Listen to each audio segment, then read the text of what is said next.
본 방송에서 제공하는 투자 정보는 투자 판단에 대한 조언입니다. 방송에서 제공하는 주식의 가치, 가격 상승 및 하락에 대해서는 방송사에서 보장하지 않습니다. 안녕하세요. 오늘장 내일장의 권민정입니다. 오늘 우리나라 지수 장중에 하락폭을 보이다가 다시금 반등세로 전환을 했습니다. 코스피와 코스닥 지수 현재 강보합권의 흐름 보여주고 있는데요.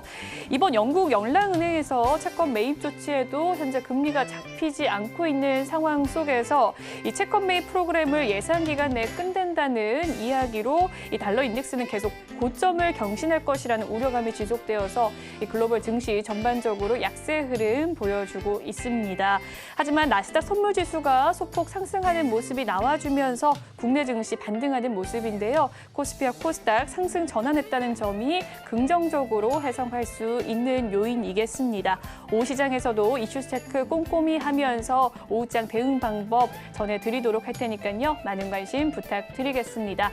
저희 방송 유튜브를 통해서도 시청하실 수가 있습니다. 유튜브 검색창에 서울경제TV라고 검색해 주시면 실시간 방송 시청 가능하시니까요. 많은 관심 부탁드리겠습니다.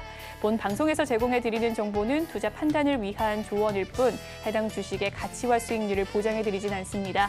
그리고 서울경제TV와 서울경제신문은 당사의 브랜드입니다. 서울경제증권TV와 서울경제TV 손실복구팀과는 무관하며 기타 유사 명칭에도 주의하시길 바라겠습니다. 10월 12일 수요일입니다. 오늘장 내일장 본격적으로 출발합니다.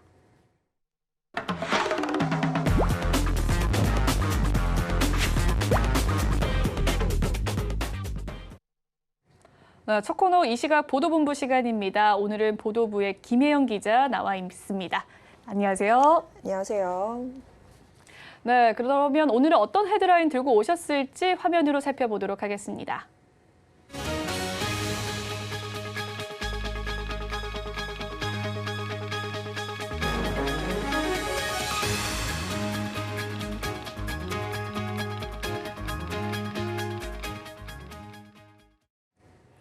네, 오늘 오전이죠. 한국은행 금융통화위원회가 열렸습니다. 네, 금리 인상폭 어떻게 결정되었는지 확인해 보도록 하겠습니다. 어떻게 결정됐나요? 네, 한국은행이 기준금리를 0.5%포인트 인상하는 빅스텝을 단행했습니다. 지난 7월에 이어서 2개월 두 번째 연속 진행인데요.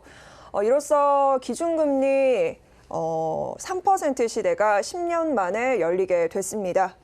지금 한은에서는 물가와 환율을 방어하겠다며 5회 연속 기준금리를 인상하고 있습니다. 사상 초유의 일인데요. 지금 물가가 5에서 6%대 고공행진하고 있는 데다 원달러 환율도 1,400원을 넘어선 상황입니다. 여기에 한국과 미국 간의 금리가 역전된 상황인데요. 이 금리 역전차가 더 벌어지게 되면 원화 가치가 하락하게 되고 이렇게 되면 한국 경제에 미치는 영향이 상당히 커집니다. 그래서 이번에 빅스텝을 단행을 하긴 했는데 일단 한국과 미국 간의 금리 격차가 이번 빅스텝으로 0.25%포인트까지 줄긴 했습니다. 하지만 여전히 금리 차가 여전한 상황이라서 다음번에 있을 한국은행의 금통위 역시나 빅스텝을 또다시 단행할 것이다. 이런 의견들이 제기되고 있습니다. 네, 다음 달 추가 빅스텝 가능성 또한 점쳐지고 있는 가운데 이번 금리 인상으로 인한 여파도 우려가 될 것 같습니다. 어떤 상황입니까? 네, 기준금리 3% 시대가 열리면서 가계의 빚 부담이 상당히 크게 늘어나고 있습니다. 다중 채무자들의 부실 위험도가 커지고 있는 상황인데요. 지금 시중은행의 주택담보대출의 금리가 7%를 넘어서 8%대로 향해 가고 있습니다. 이처럼 이 금리는 계속해서 올라가는데 문제는 부동산 시장이 침체기입니다. 가격이 떨어지고 있어요. 결국 이 빚을 내서 주택을 사들이게 된 이른바 우리가 영끌족이라고 하는데 이 영끌족들의 이자 공포가 상당히 커지고 있습니다. 지금 정부에서 기준금리를 1년 2개월 사이에 2.5%포인트나 올렸습니다. 이 같은 기간 가계의 이 부실 그리고 가계의 빚은 33조 원이 늘어난 것으로 나타났는데요. 이뿐만 아니라 소상공인, 자영업자, 한계 기업이 지금 계속해서 늘고 있습니다. 이 때문에 금융권 전체의 건전성 위험이 제기되고 있다. 이런 지적들도 나오고 있습니다. 네, 금통위의 금리 인상 이야기 살펴봤고요. 이번에는 지난달에 외국인이 국내 주식시장에서 순매도로 전환했다라는 소식입니다. 어떤 내용일까요? 네, 최근 주식시장이 굉장히 지지부진합니다. 특히나 지수가 하락세를 면치 못하고 있는데요. 외국인들의 매도 공세가 어느 정도 부담을 안긴 것으로 나타났습니다. 한국 오늘 금감원에서 발표한 12일 자료를 살펴보면 지난달 외국인들이 국내 시장에서 2조 원이 넘는 매도 폭탄을 던진 것으로 나타났습니다. 이게 3개월 만에 순매도로 전환을 한 건데요. 지난 1월에서 6월까지 순매도 행진을 보였던 외국인들이 7월과 8월에는 반짝 순매수를 했습니다. 그러나 9월 들어서면서 다시 매도로 방향을 틀어낸 모습인데요. 지금 유가증권 시장에서 외국인은 지난달 1조 8,370억 원, 코스닥 시장에서는 4,960억 원 매도 공세를 진행했습니다. 네, 다음 소식입니다. 삼성전자가 미국 경제지 포브스가 발표한 세계 최고의 직장에서 좋은 평가를 받았다는 소식입니다. 어떤 내용일까요? 네, 삼성전자가 미국의 마이크로소프트와 애플 같은 유수의 기업들을 제치고 포브스가 선정한 세계 최고의 직장 1위 자리에 올랐습니다. 지금 3년 연속 1위 자리를 공고히 하고 있는데요. 이번 조사는 한국과 미국, 영국 등 57개 국가 15만 명의 임직원을 대상으로 조사가 실시가 됐습니다. 여기서 추천된 4천여 개의 기업 중에서 800여 개의 기업에 랭크가 됐는데요. 1위는 삼성전자, 2위는 마이크로소프트, 3위는 IBM, 4위는 알파벳이 링크가 됐습니다. 이 가운데 국내 기업은 2021년에는 총 38개의 기업이 자리를 했었는데 올해 들어서면서 절반 정도로 줄었습니다. 16개 기업만이 이름을 올리게 됐는데요. 네이버와 메리츠금융 그리고 SK그룹, LG전자, 기아 등이 이름을 올렸습니다. 네, 지금까지 이 시각 보도본부 보도국의 김혜영 기자와 이야기 나눠봤습니다. 말씀 잘 들었습니다. 네, 이번 시간은 이 시각 증시 시황 브리핑 해드리는 시간입니다. 김혜영 캐스터가 준비하고 있습니다. 안녕하십니까. 캐스터 김혜연입니다. 전일 미증시는 혼조세를 보이면서 마감을 하게 됐습니다. 미국의 기대 인플레이션이 1년 만에 최저치를 기록을 했지만 이 고강도 긴축의 기조는 이어나가야 한다라는 연준의 발언과 영국의 채권시장 개입 종료 그리고 한은의 빅스텝까지 거시적인 경제 상황이 변동성이 크다 보니까 시장이 방향성을 잡기 어려운 상황이다라는 분석들 나오고 있습니다. 그럼 자세한 이 시각 지수 상황 살펴보도록 하겠습니다. 코스피 지수가 오전장부터 변동폭이 나타났는데요. 오후장은 그래도 더 강한 상승세를 보이고 있습니다. 현재 0.51% 오른 2203포인트대에서 거래가 되고 있고요. 의료, 건설주들이 강한 모습 보여지고 있습니다. 이어서 코스닥 지수도 살펴보도록 하겠습니다. 네, 마찬가지로 오후장 대비해서는 더 강한 모습이 보여지고 있습니다. 현재 0.4% 오른 672포인트대에서 거래가 이루어지고 있고요. 재건 관련한 종목들 강한 모습 보여지고 있고요. 반면에 기술주들은 약세를 보이고 있습니다. 이어서 수급도 확인해 보겠습니다. 개인이 장중에 매도 전환을 하게 됐습니다. 현재 557억 원 매도세가 보여지고 있고요. 외국인들이 장중에 매수폭을 계속해서 확대를 해주고 있습니다. 외국인들이 현재 1,750억 원 매수 우위 보여지고 있습니다. 이어서 코스닥의 수급도 확인해 보시죠. 기관이 3거래일 만에 매수 우위를 보이고 있습니다. 반면에 외국인들은 3거래일 연속 매도세를 보이고 있는데요. 개인이 571억 원, 기관이 217억 원 현재 매수세 보여지고 있습니다. 이어서 오늘장 상승하는 업종 테마 살펴보겠습니다.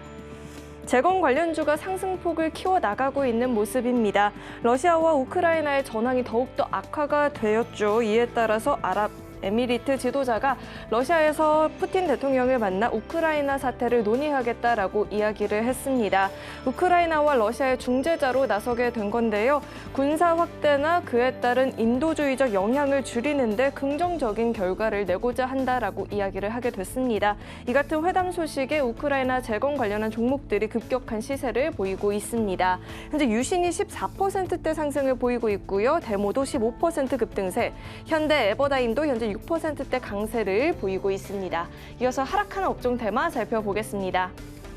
화장품주 사이에서는 희비가 엇갈리고 있는 모습입니다. 부진한 중국 화장품 시장의 영향으로 실적이 악화될 것이란 전망들이 나오고 있는 상황입니다.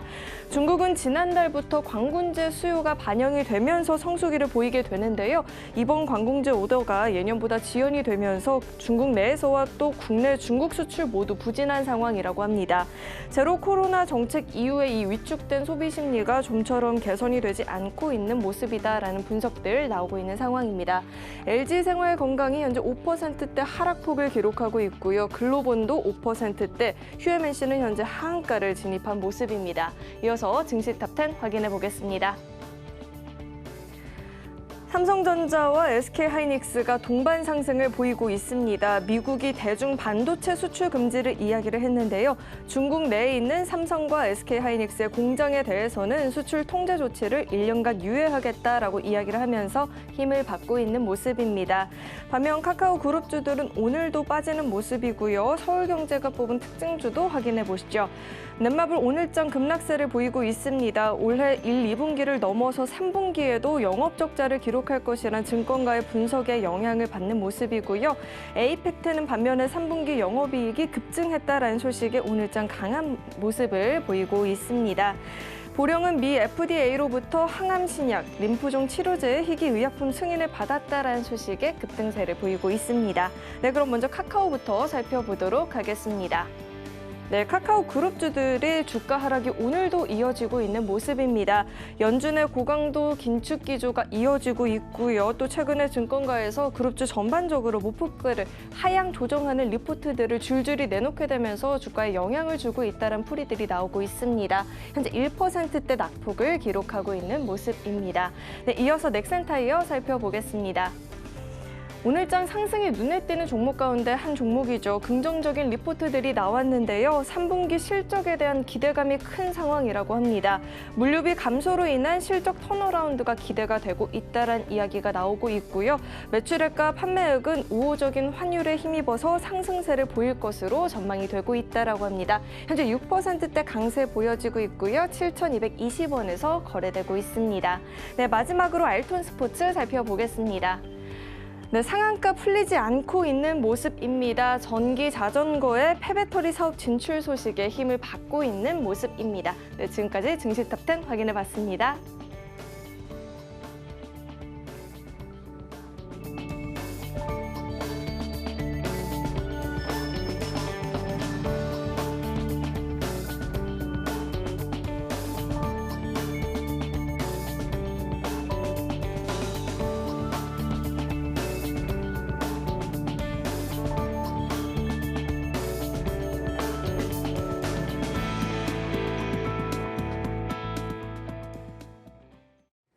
네, 이 시간 외국인과 기관의 수급 상황 살펴보는 수급 포착 시간입니다. 앞서 확인한 수급 상황 객장 연결해서 자세한 이야기 들어보도록 할 텐데요.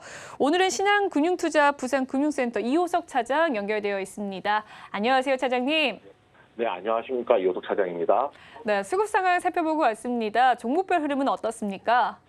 네, 우선 다양한 내용들이 있겠지만 첫 번째로는 이제 은행 관련주에 대해서 말씀을 드려야 될 것 같습니다. 아시다시피 오늘이 한국은행에서 이제 두 번째 빅스텝을 단행을 해서 기준금리가 2.5%에서 3.0%로 0.5%포인트 인상이 됐습니다. 지난 7월 이후에 두 번째고요. 결국은 거의 10년 만에 기준금리가 3%대에 접어들었다는 점 생각해 본다면 결국은 이제 금리 인상으로 해서 수혜를 볼 수 있는 기업들, 은행 관련주들에 대한 관심을 여전히 가져갈 필요가 있다라고 판단을 하고 있습니다. 최근에 이제 은행 관련주들이 이제 자주 나오고 있는 이야기가 금리 상승 속도가 빠르다 보니까 조달의 금리 상승 압박 때문에 실질적으로는 실적이 조금 부진한 것이 아니냐라는 얘기가 나오고 있는데요. 그 부분이 일견 맞는 것은 사실이지만 실질적으로 금리 상승에 대한 수혜라든지 연말에 있을 배당에 대한 내용까지도 생각을 해본다라고 하면 여전히 관심 가질 필요가 있다라고 판단을 하고요. 두 번째는 이제 삼성전자입니다. 오늘도 삼성전자가 한 1%대 정도의 상승을 보여주고 있는 상황이고요. 이 삼성전자 같은 경우에 3분기 실적을 발표를 하면서 잠정 실적이죠. 잠정 실적 발표하면서 기대 이하의 잠정 실적을 좀 보여주긴 했습니다. 상대적으로 예상치보다 좀 떨어지는 실적이었다라고 얘기를 해볼 수가 있는데 중요한 건 이거죠. 어차피 삼성전자가 3분기에 실적이 나쁠 것이라는 거는 대부분의 분들이 알고 계셨던 상황이고 오히려 3분기 실적이 저조했던 실적이 나온 뒤로는 오히려 수급이 흡수할 수 있는 뭐 바닥 사인이라고 판단할 수 있는 뭐 그런 부분들이 조금 보인다라고 생각을 합니다. 삼성전자 결국은 핵심은 이거죠. 디램 시장에 대한 우려를 이제 반영을 하고 있는 거거든요. 결국 당장 가격판 디램 가격이 반등되진 않겠지만 3분기 이후에 가격 하락폭이 줄어들고 있다는 점 생각해 본다면 삼성전자에 대한 관심도 필요하다라고 판단하고요. 마지막으로는 랩지노믹스입니다. 랩지노믹스 같은 경우가 조금 다른 종목들에 비해서는 또 독특한 내용이 있는데요. 미국의 스탁 분석 기관이 클리어랩이라고 하는 회사를 인수를 했습니다. 인수 추진 중에 있고요. 11월 정도까지 마무리할 예정인데 이 회사가 미국 내에서 뭐 질병 진단이라든지 예방 치료 같은 이제 임상 검사를 하고 있거든요. 만약에 이 회사를 인수를 하게 된다면 이 회사를 통해서 미 FDA 승인을 받지 않은 제품도 조기에 활용할 수 있다라는 부분까지 있는 점 생각해 보면 굉장히 사업적으로 뭐 좋은 스텝을 밟고 있기 때문에 이 종목에 대해서도 오늘 관심 가져볼 필요 있다라고 생각합니다. 네, 종목별 흐름까지 살펴봐 주셨습니다. 오늘자 두 번째 빅스텝을 단행한 금통위 소식 속에서 은행 관련주들 이야기를 해주셨고요. 또 삼성전자 기대 이하의 3분기 실적을 통해서 저점 매수의 기회로 잡아볼 수 있는 종목, 또한 랩지노닉스는 클리어맵 인수 소식 속에서 오늘자 부각받고 있는 종목 이야기해 주셨습니다. 그렇다면 차장님께서 포착한 특징주 어떤 종목일까요? 네, SK 하이닉스입니다. 오늘 상대적으로 기술주가 약하다는 것은 맞습니다. 기술주가 약한 것은 당연히 뭐 금리가 올라가는 시점에서 뭐 성장주라고 분류할 수 있는 혹은 기술주라고 하더라도 시장에서도 약세의 흐름인 것은 맞고요. 그렇지만 제가 앞서서 삼성전자에서 말씀드렸던 논리가 똑같이 적용될 것 같습니다. SK 하이닉스 같은 경우에도 올해 3분기 실적 부진이 뭐 시작이 된 상황이라고 볼 수가 있거든요. 이 실적이 금방 나아지진 않을 겁니다. 결국에는 메모리 관련해서 수요는 약한데 공급은 일정하기 때문에 문제가 되는 거고요. 최근에 이제 키옥시아라든지 뭐 인텔이라든지 키옥시아라든지 마이크론이라든지 공급 조정에 대한 내용들이 나왔기 때문에 결국에 이제 균형 가격을 찾아간다라고 생각하면 이 부분에서 이 실적이 개선될 수 있는 그리고 디램 가격이 개선되면서 실적이 개선될 수 있는 여지가 충분히 있다라고 생각을 하고 있습니다. 뭐 추가적으로 말씀을 드려보자면 오늘 발표된 내용인데 삼성전자, SK 하이닉스 같은 경우에 중국 공장에서 반도체 장비를 수출하는 것에 대한 통제가 1년 유예되었다는 내용이 있었습니다. 뭐 거부 추정 원칙이라고 해서 중국 내에서 이제 중국 내 생산 시설에서 나오는 것들이 수출이 전면 금지가 된 상황인데 삼성전자나 SK 하이닉스 같은 경우에는 1년 유예긴 하지만 어쨌든 벗어난 상황이거든요. 이 부분이 조금 더 숨통을 틔워주지 않을까라고 생각을 하고요. 마지막으로 주식 가격 자체를 조금 보더라도 투자 포인트는 된다라고 생각을 하고 있습니다. 지금 주가가 PBR 기준으로 한 1배 수준이거든요. PBR 1배라고 하면 자산 가치 수준까지 주가가 내려왔다는 이야기이기 때문에 지금 시점에서 분할로 접근하기에는 뭐 저가라는 측면에서는 충분히 메리트 있는 종목 중에 하나라고 생각합니다. 네, 오늘 이호석 차장의 특징주는 SK 하이닉스였고요. 그에 따른 투자 전략까지 엿봤습니다. 지금까지 신한금융투자 부산금융센터 이호석 차장과 함께했습니다. 말씀 잘 들었습니다. 네, 감사합니다. 네, 이번 시간 오늘 시장을 주도하는 업종과 이슈에 대해서 심층 분석해보는 마켓 로드맵 시간으로 넘어가 보도록 하겠습니다. 오늘자 리튬 관련주에 대한 전망들 살펴보도록 할 텐데요. 골드스타 네스의 박철민 이사 연결되어 있습니다. 안녕하세요, 이사님. 예, 안녕하세요. 네, 포스코그룹이 철강을 넘어서 2차 전지 소재의 기업으로 탈바꿈을 본격화하고 있습니다. 이 아르헨티나에서 연수 리튬 생산을 위해서 속도를 낼 전망이라고 하는데요. 관련 이슈 자세하게 설명해 주시죠. 예, 포스코홀딩스가 아르헨티나 염수 리튬 상용화 공장 2단계 투자를 결정했다는 소식인데요. 포스코홀딩스는 미국의 인플레이션 감축법 시행에 따라 글로벌 2차 전지 기업들의 북미 지역 투자가 확대되는 가운데 국내외 고객사의 리튬 공급 확대 요청에 적극 대응하기 위해 내년 계획돼 있던 2단계 사업을 좀 더 앞당겨 실시하기로 이렇게 결정을 했는데요. 총 투자비는 1조 5천억 수준이며 수산화 리튬 연간 2만 5천 톤 규모로 가공하는 공정은 내년 상반기에 국내 착공에 2025년 하반기에 준공할 예정입니다. 이번 2단계 사업으로 생산되는 그 수산화 리튬 2만 5천 톤은 전기 자동차의 약 60만 대에 사용할 수 있는 규모로 포스코 케미칼이라던가 관련된 국내 양극재 생산 기업에 공급될 예정입니다. 이후에도 글로벌 리튬 공급 부족 상황을 해결하기 위해 아르헨티나 염수 리튬 연산 10만 톤 체제 조기 달성 목표로 3단계, 4단계 투자 속도를 계속 낼 계획이고, 또 염수 리튬과 광석 리튬, 폐배터리 리사이클링 등을 통해서 2030년까지 약 30만 톤 체제를 완성해 나간다는 그런 목표를 잡고 있습니다. 이게 예상된 루트대로만 된다면은 현재 미국의 인플레이션 감축법에 대한 수혜를 받으면서도 앞으로 좀 글로벌 공급이 부족한 2차 전지 공급에 좀 더 이렇게 박차를 가할 수 있는 좀 큰 호재다, 이렇게 좀 말씀드릴 수 있겠습니다. 네, 예상 루트대로만 된다면 현재 미국의 인플레이션 감축법에 대한 수혜를 받을 수도 있고, 또한 2차 전지 공급에 박차를 가할 수 있는 호재성 이야기라고 해주셨는데요. 오늘 포스코 홀딩스 2% 정도의 상승세 보여주고 있습니다. 이 포스코 그룹은 미국의 인플레이션 감축법 시행에 따라서 투자를 가속화했다고 밝히기도 했는데요. 이 미국의 IRA 법으로 국내 증시의 수혜와 함께 이 위기론도 함께 제기되고 있는 상황 속에서 이 미국의 IRA법, 이 포스코 그룹 주가 전반에는 어떤 요인으로 작용할 수 있을 것이라고 보십니까? 일단 그 IRA 시행에 따라서 글로벌 2차 전지 기업들의 북미 지역 투자가 좀 활발해지는 가운데 지금 포스코 홀딩스가 국내 고객사들의 리튬 공급 확대 요청을 적극 대응하기 위해서 앞서 말씀드렸듯이 아르헨티나와 투자를 1년 정도 앞당겨 실시한 걸로 알고 있습니다. 그만큼 빠르게 진행을 하는 건데요. 특히 포스코는 철강 회사 쪽이다, 이런 철강 관련된 제품만 만든다, 이렇게 알고 있는데, 최근에 물론 자연재해로 그런 제철소 중단이라는 악재도 있었지만 포스코가 보유한 포스코 케미칼이라는 기업을 통해서 꾸준하게 2차 전지 관련 사업을 계속 진행해 왔습니다. 지분 보유율만 봐도 한 60%가 넘고요.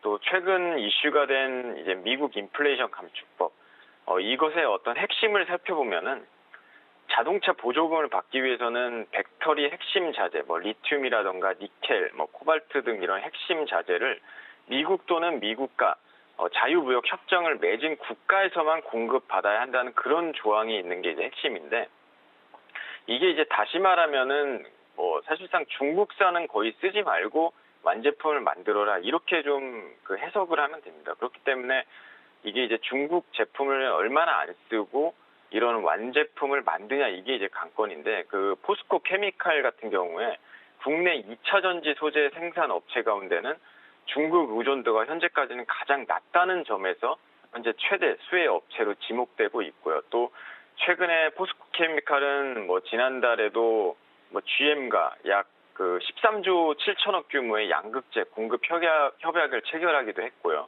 또 광물, 중간 소재, 최종 소재로 이어지는 자체 공급망 구축으로 미국이 주도하는 전기차 시장에서 입지를 계속적으로 좀 넓힐 수 있을 거라 기대하고 있습니다. 위기는 기회라고 하는데 그 말이 딱 지금 포스코 그룹에 해당되는 말 아닐까, 이렇게 생각을 하고요. 현재 글로벌 경기 침체나 또 어떤 완성차에 대한 그런 공급 우려는 계속적으로 나오고 있지만, 기본적으로 수요 부분에서는 좀 넘칠 정도로 굉장히 탄탄한 상황이기 때문에 앞으로도 미국 등 전기차, 배터리 공급 비중이 굉장히 좀 확대될 것이다, 이렇게 저는 좀 긍정적으로 이렇게 살펴보고 있습니다. 네, 전반적으로 포스코 그룹 주가 전반에 대해서 살펴봐 주셨습니다. 특히나 포스코 케미칼은 2차 전지 소재 생산 업체 가운데도 중국 의존도가 낮은 기업으로서 최대 수혜 업체로 지목되고 있다는 점 이야기를 해주셨고요. 이 전반적인 글로벌 경기 침체 우려 속에서 수요는 탄탄한 상황이다라는 이야기까지 덧붙여 주셨네요. SK온 역시 전기차 배터리 소재 이 원소재 공급망을 강화하고 있는 상황입니다. 또한 미국의 IRA 대응을 위해 공급망 다변화 전략에 총력을 다하고 있는 상황이라고 하는데요. 이러한 성과로 미국 전기차 구매 보조금 지급 대상에 포함될 수 있다고 하는데, 자세한 소식 전해주시죠. 예, SK온 그런 생산 확대를 뒷받침하고 그런 여러 가지 지정학적 불안정성을 대처하기 위해서 계속 배터리 원소재 공급망을 꾸준히 이렇게 강화해온 기업이기도 합니다. 실제로 다양한 여러 이제 국가를 통해서 리튬과 공급 협력 외에도 또 호주, 캐나다, 브라질, 아르헨티나 이런 다양한 나라에서 이런 원자재 관련된 그런 확보 확보에도 계속 힘을 쏟고 있고요.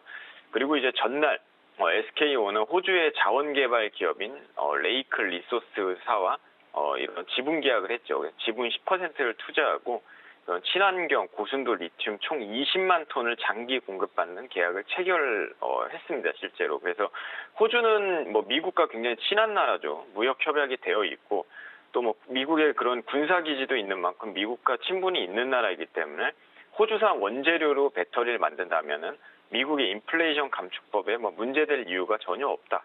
뭐 일단 미국과 뭐 호주와 전쟁 나는 거 아닌 이상은 문제될 이유가 전혀 없기 때문에 굉장히 큰 호재라 이렇게 볼 수 있고요. 또 미국에서 뭐 8천억 규모의 배터리 장비 발주를 하기도 하고 간접적인 투자를 통해서 이미 미국의 2차 전지 및 자동차 관련 투자가 여러 가지로 진행되고 있기 때문에 전기차 구매 보조금 지급 대상에 저는 뭐 포함이 앞으로 될 거다 이렇게 좀 보고 있습니다. 그래서 이런 것들도 굉장히 시너지 효과가 나온다면은 앞으로 좀 더 뭐 미국이라던가 다양한 그 글로벌 국가에도 좀 여러 가지 좀 판매가 원활하게 좀 이루어지지 않을까 이렇게 좀 저희 이것 또한 긍정적으로 이렇게 살펴보고 있습니다.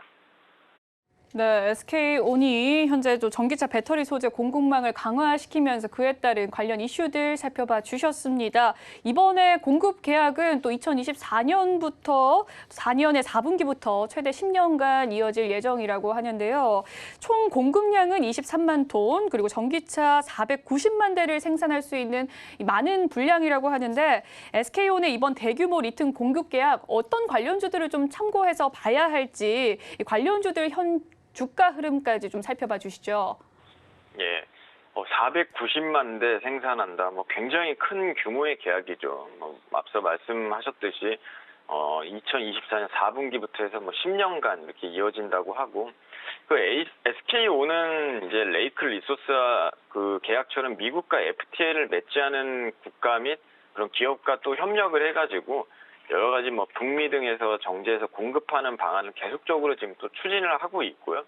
그러니까 앞으로도 뭐 이게 490만 대가 끝나는 게 아니라 이거보다 더 많은 어떤 양을 계속적으로 공급이 가능할 거다 이렇게 저는 보고 있습니다. 그래서 또 이런 예상된 공급이 시간 내로 가능하다면은 뭐 굉장히 뭐 좀 이론적으로만 계산해도 굉장히 큰 어떤 매출을 올릴 수 있을 거라 이렇게 보고 있고요.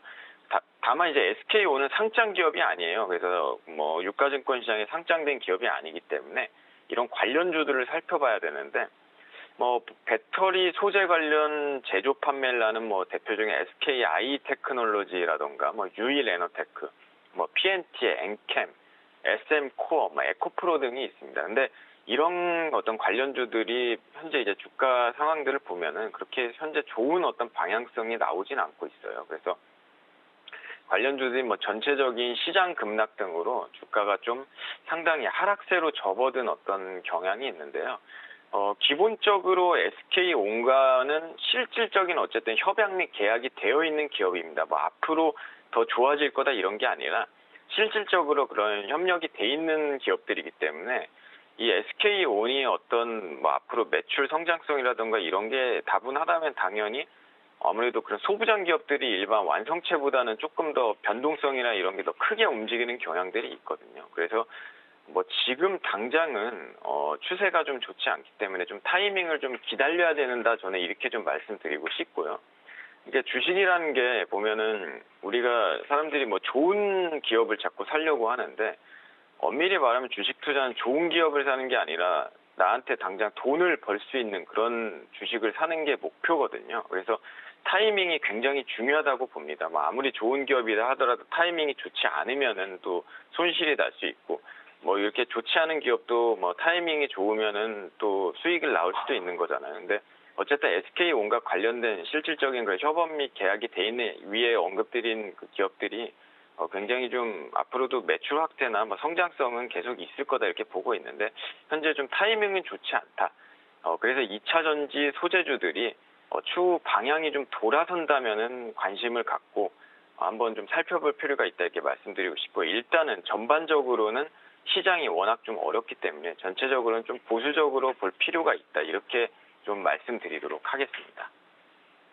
네, 전체적으로 시장이 좀 불안정한 상황 속에서 좋은 기업을 찾는 것도 중요하지만 역시나 좋은 타이밍이 더욱더 중요하다라는 이야기 해주셨는데요. 그럼에도 불구하고 SK온의 이번 공급 계약 굉장히 큰 규모고 매출의 성장성과 확대는 또 예견 틀림없이 좋은 흐름일 텐데 그에 관련된 기업들로서는 SK 아이테크놀로지와 유일에너테크, PNT 등 살펴봐 주셨습니다. 네, 계속해서 우리 정부 역시 최근 리튬의 매장량 세계 1위죠. 칠레와 MOU를 계약하는 모습 보였습니다. 미국 인플레 감축법으로 인해서 정부와 국내 주요 기업들이 리튬 확보에 총력을 다하고 있는 상황인데요. 하반기 리튬 관련주의 추가 상승 모멘텀 그럼에도 불구하고 어느 정도 예상을 하는지 궁금하고요. 탑픽 종목이 있다면 탑픽 종목과 함께 투자 전략 제시해 주시죠. 예, 그 뉴스에 나왔죠. 또 우리나라 그 한덕수 국무총리랑 칠레 대통령과의 이제 만남을 통해서 뭐 배터리 소재, 리튬 등 광물 공급망 협력 합의를 했다는 그런 소식입니다. 이 외에도 뭐 여러 가지로 그 국가 사업이라든가 이런 것들에 대한 또 이렇게 MOU를 한 것으로 알고 있고요. 뭐 칠레는 우리나라 대표적인 자유무역 협정이 돼 있는 나라죠. 뭐 최근 들어서 영화 수리남에 나오는 홍어 가격도 굉장히 싸게 만들어준 그런 나라라고 볼 수도 있고요. 그래서 칠레는 일단 기본적으로 뭐 굉장히 리튬 매장량이 2021년 기준으로 세계 1위를 차지하는 그런 굉장히 주요 핵심 광물 부국이다 이렇게 좀 말씀드릴 수 있습니다. 그 동시에 미국과 또 FTA를 칠레와 맺고 있기 때문에 광물 협력이 미국의 인플레이션 감축법 대응에도 도움이 될 거라는 전망이고요. 또 앞으로 경기만 좀 살아나면은 그러면 자동차 현재 공급 병목 현상이 좀 해결될 거라 보고 있고 그렇게 되면은 더 큰 수혜가 있을 거다 이렇게 좀 보고 있습니다. 그러니까 하반기에는 뭐 이제 사실 시간이 얼마 안 남아서 실질적 주가의 모멘텀이 있을까라는 좀 의구심은 드는데 이번 하반기가 아니라 아마 내년 하반기쯤은 좀 전쟁도 잠잠해지고 물가도 잡히고 경기가 좀 턴어라운드 된다면은 굉장히 큰 어떤 시그널도 될 수 있다. 이 칠레와의 그런 MOU나 앞으로 뭐 MOU를 넘어서 이제 실질적인 어떤 계약이 들어가겠죠. 그런 것들에 대한 굉장히 큰 시그널이 아마 내년 하반기쯤에 좀 이루어지지 않을까 이렇게 좀 보고 있고요. 뭐 관련주, 리튬 관련주도 굉장히 많은데 뭐 전체적으로 좀 흐름이 시장 거시경제 때문에 좋지는 않지만 그래도 탑픽 종목을 뽑자면 에코프로라는 종목을 좀 드리도록 하겠습니다. 먼저 에코프로는 양극화 물질 등 2차 전지 사업을 그러니까 2차 전지용 뭐 수산화 리튬도 가공하고 뭐 2차 전지용 전구체 제조 및 판매 이런 것들을 계열사를 통해 가지고 다각화하면서 영위하는 기업입니다. 그만큼 뭐 핵심 소재 관련 그런 다각화된 사업을 하고 있고요. 위에 언급드린 2차 전지 완성 기업에서 뭐 호주와의 협약, 정부와의 뭐 칠레와의 협약 등 이런 좀 이론적이긴 하지만 500만 대를 넘는 생산 공급이 가능하다면 분명히 2차 전지 관련 다양한 핵심 재료를 공급하는 에코프로 입장에서는 큰 호재라 이렇게 볼 수 있고요. 또 앞으로도 주 고객사인 SK온의 배터리 출하량 기대로 판매량도 한 20% 정도 가까이 늘 거라는 그런 실적 고성장이 좀 전망되고 있고 다소 전체적인 지수 시장은 불안하지만 현 시점에서도 굉장히 좀 나름대로 방어를 넘어서 조금 상승 추세로 좀 나오는 종목인 만큼 현 시점에서도 분할로 매집 간다면 충분히 수익이 가능한 종목이라 보여집니다. 이와 같이 좀 안정성이라든가 성장성이 굉장히 우수한 기업이기 때문에 탑픽 종목으로 이렇게 뽑아봤습니다. 네, 하반기 리튬 관련주 추가 상승 모멘텀에 대해서 알아봤습니다. 탑픽 종목으로는 에코프로 제시해 주셨고요. 지금까지 이 골드스타 데스에서 박철민 이사와 이야기 나눠봤습니다. 말씀 고맙습니다. 예, 감사합니다.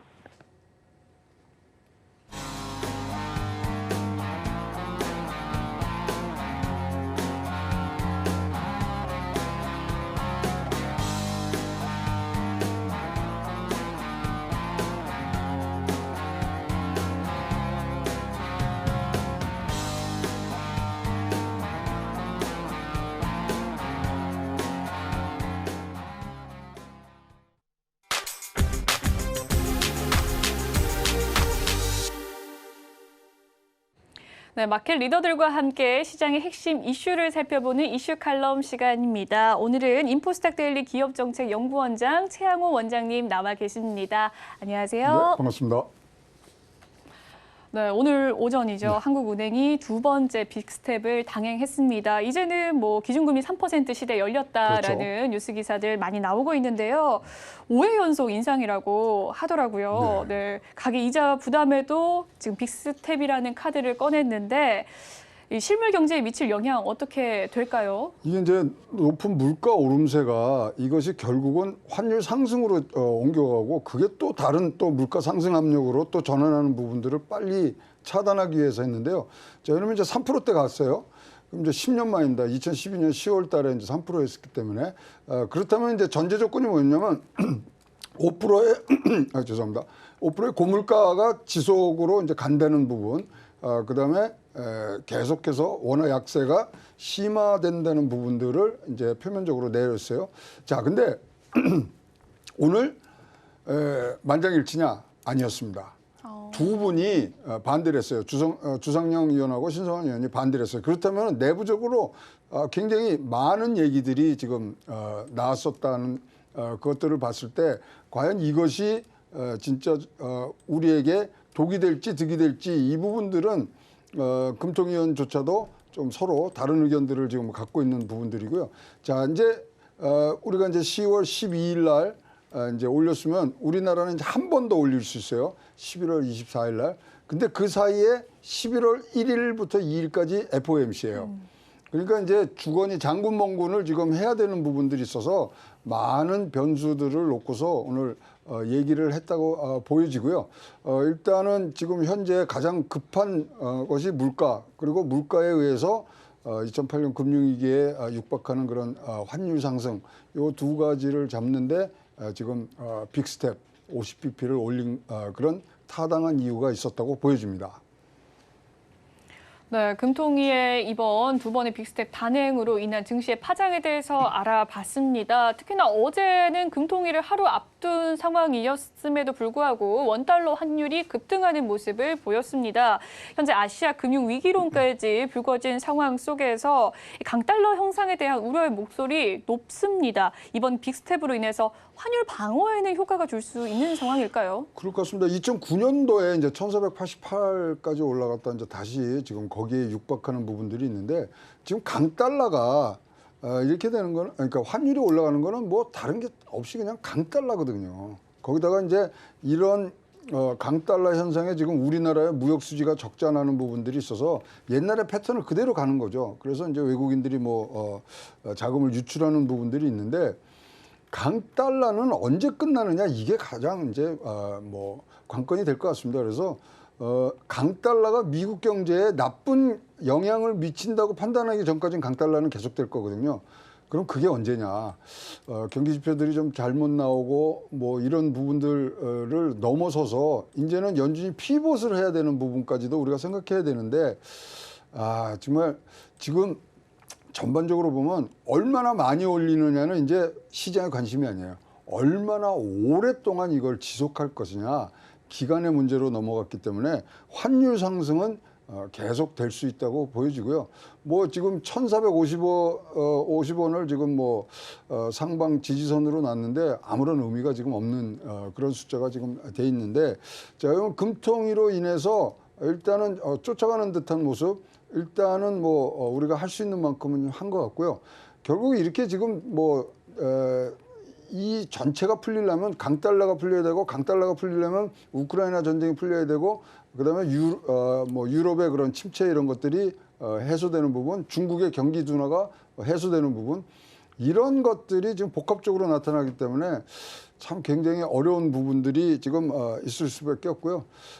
지금 뭐 아까 말씀드린 그 시계열로 딱 FOMC와 금통위가 이제 계속해서 금리를 올린다면은 최대 1.5, 150bp의 차이가 날 텐데 뭐 자본의 유출, 이번에 외국 자본의 유출 이것에 대한 지금 고민들이 굉장히 뭐 강도 높게 지금 고민들을 하고 계신 걸로 지금 알고 있습니다. 네, 어제자 환율 급등 소식 속에서 환율 방어에 대한 이야기 살펴봤습니다. 역시나 주 요인은 강달러 현상 속에서 이 강달러를 막기 위해서는 여러 가지 지정학적 리스크와 글로벌의 악재들이 좀 선 반영이 되어야 된다라는 이야기 해주셨네요. 네, 결국 또 많이 오르는 것보다는 기간이 또 중요할 것이다라는 이야기 속에서 9월에 FOMC에서 연준의 위원들이 연말 기준금리 뭐 4.25%, 뭐 4.5%까지 올릴 것이다라고 현재 예견된 상황입니다. 남은 FOMC에서 추가적인 금리 인상은 불가피할 텐데 이제 11월 앞서 말씀해 주신 것처럼 FOMC 남아 있고요. 금통이 남아 있는 상황 속에서 빅스텝 유력한 상황일까요? 야, 네. 이제 빅스텝, 뭐 자이언 스텝이 이게 뉴 노멀이 돼버렸어요. 옛날엔 자이언 스텝은 깜짝깜짝 놀랐는데 네. 사실 무슨 얘기까지 하면 울트라 스텝이 얘기가 나오는 거예요. 100bp 올리는 게. 그러면 지금 많은 분들이 예상하고 있는 게 11월 1일, 2일에 FOMC에서 할 스텝은 자이언 스텝이라고 지금 뭐 다들 뭐 예측을 하고 계신데 그럼 12월에는 얼마나 올리느냐? 지금 50bp 올린다가 가장 많은 뭐 생각들이시긴 하지만 거기서 75bp 올릴 수도 있고요. 11월 달에 뭐 울트라 스텝 뭐 진짜로 100bp 올릴 수도 있는 부분들이 있습니다. 왜 그러냐면 11월 8일이 미국 중간선거인데 한번 충격을 팍 줘서 잡는 모습들을 보여줄 그런 정무적인 판단도 있을 수 있어서 이 부분들이 굉장히 걱정이 되는 부분이죠. 자, 이러면 이제 우리 아까 말씀드린 대로 금리 역전폭이 이제 최대 1.5, 150bp까지 가는데 150bp 됐다 그래서 뭐 본물 쏟아지듯이 또 뭐 썰물 나가듯이 이렇게 외국인 자본들이 나가는 건 과거 예로 봐서는 아는데 올해가 좀 걱정이 되는 거는 겨울철에 에너지 가격 무지무지하게 가격 상승할 거거든요. 그렇다면은 10월 물가, 11월 물가, 12월 물가도 과거의 패턴으로 나온 부분보다는 많이 오를 수 있는 부분 그런 것들이 지금 걱정이 되고요. 사실 우리나라 물가는 6월 달에 6%, 그다음에 7월 달에 6.3%, 그다음에 8월 달에 꺾였죠. 5.7. 그다음에 9월 달에 이제 5.6으로 떨어지는 부분들이 있는데 그래도 아직까지 5%대라는 굉장히 무거운 추를 달고 있기 때문에 뭐 걱정이 됩니다. 다행인 것은 재미난 이게 뭐 우리가 뭐 50bp 막 올리고 하면서도 이제 경제 전망들을 하잖아요. 물가 전망치 올해 5.2%는 그대로 유지를 했습니다. 이번 회의 때. 그리고 내년치도 3.7%인가요? 그것도 유지를 하고 있기 때문에 일단은 긴 여정입니다만은 큰 굴곡 없는 긴 여정으로 물가를 관리하겠다는 그런 의지를 굉장히 밝힌 그런 회의와 회의 결과가 나왔다고 보여집니다. 네, 11월에 앞으로 남아있을 FOMC와 한은의 금통위 인상 소식 속에서 전망에 대해 이야기를 해주셨습니다. 이제는 뭐 빅스텝과 자이언트 스텝 뭐 뿐만 아니라 울트라 스텝도 점쳐지고 있는 상황이라고 이야기를 해주셨고요. 11월 8일 날 중간 선거가 있는데 피봇은 좀 없을 전망이다라는 말씀까지 덧붙여 주셨네요. 앞서 말씀해 주셨듯이 소비자 물가 지수 9월에 상승률 5%대 기록을 했고요. 전달 대비 소폭 낮아졌지만 여전히 5% 중반대 유지하고 있는 상황입니다. 기업의 실적 추적치가 급감하면서 경기 침체론 확대되고 있는 상황인데 이 기조, 이 금리 인상의 기조는 언제쯤 꺾이게 될까요? 아, 이거야말로 진짜 그 하늘에서 내려진 그런 점지 예측 능력이 있어야 되는데 이건 진짜 아무도 알 수 없는 거죠. 그러나 지금은 쫓아가는 지금 분위기지 않습니까? 그렇기 때문에 사실 뭐 일단 전제 조건 하나는 우리나라의 경상수지, 무역수지 적자가 흑자 전환을 해야 됩니다. 그래야 일단은 우리나라의 원화 강세가 막아지는 이 부분들을 막거든요. 그러면 이제 금리 인상에 대해서 좀 부담을 덜 수 있는 부분들이고요. 그리고 나서 이제 경제에 대해서 어떤 희망 섞인 그런 전망들이 지금 나와야 됩니다. 뭐 좋은 뉴스라고 그럴 수 있는 거는 2023년도에 대한 지금 이제 전망들을 많이들 하시는데 IT 업계와 반도체 업계의 새로운 성장의 사이클 초입에 들어간다는 얘기들이 나오기 시작했어요. 그렇다면 경기 회복에 대한 어떤 수혜를 얻을 수 있는 게 한국 증시라고 본다면 뭐 우리나라는 전체적인 올라가는 그런 초입에서의 강세를 보일 수 있는 여지도 있기 때문에 지금 소비자 물가가 뭐 겨울에 이제 에너지 물가로 해서 이제 뛰기는 뜁니다. 그런 것들을 조금 긴 호흡에서 여러분들이 해석을 하시는 것이 내년도까지를 봤을 때는 좀 더 유리한 포지션에 여러분 가실 수 있다고 생각을 하고 있습니다. 네, 이 소비자 물가 지표에 따른 금리 인상에 대한 기조 살펴봤습니다. 일단 기조 자체가 미국과 중국 경제 성장률 실적에 좀 민감한 상황으로서 또 내년 상반기 글로벌 확장 기조에 또 주목을 해봐야 되는 상황이고요.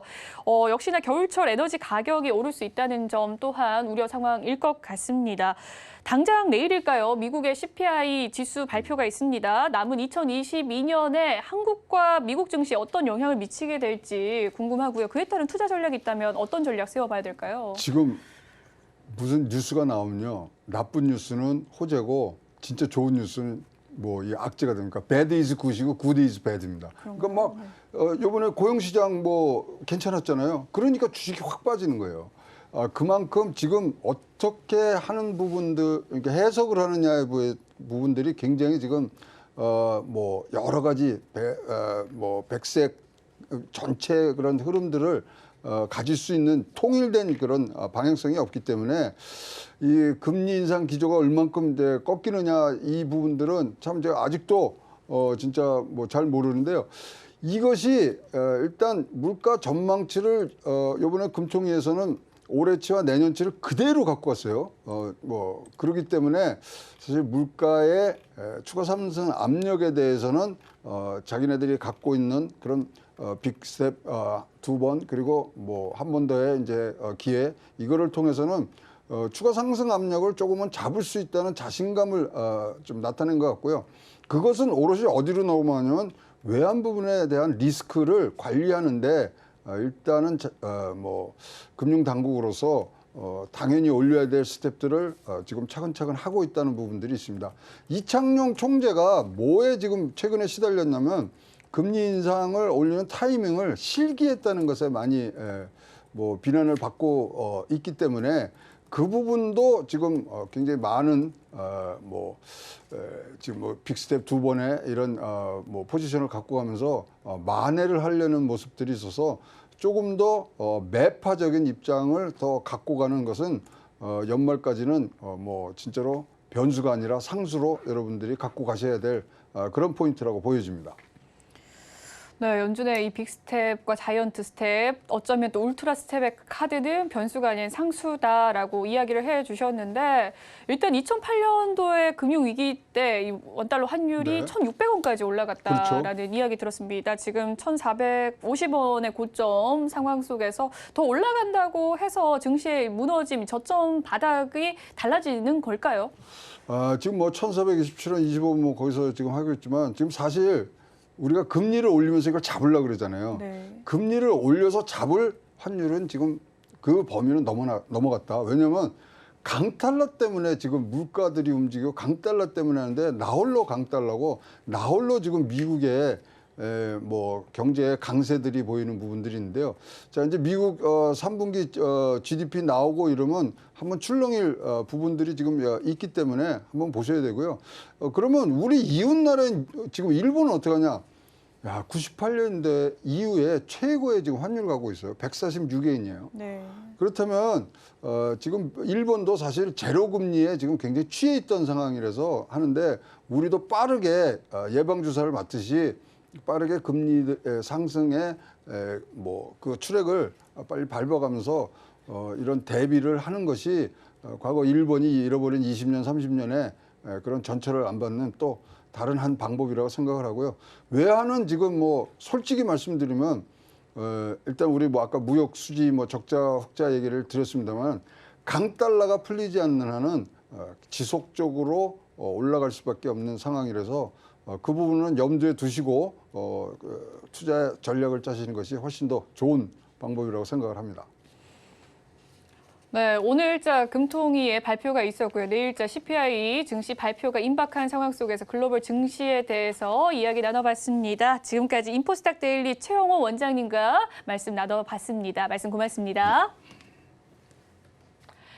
본 방송에서 제공해드리는 정보는 투자 판단을 위한 조언일 뿐 해당 주식의 가치와 수익률을 보장해드리진 않습니다. 그리고 서울경제TV와 서울경제신문은 당사의 브랜드입니다. 서울경제증권TV와 서울경제TV 손실복구팀과는 무관하며 기타 유사 명칭에 주의하시길 바라겠습니다. 오늘 준비한 소식은 여기까지고요. 잠시 후 마감 임박 60분의 승부도 많은 시청 부탁드리겠습니다. 시청해주신 여러분 고맙습니다.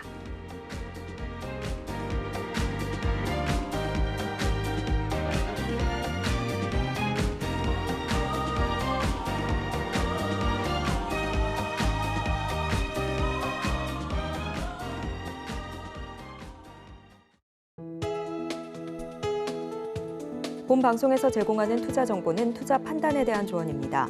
방송에서 제공하는 주식의 가치, 가격 상승 및 하락에 대해서는 방송사에서 보장하지 않습니다.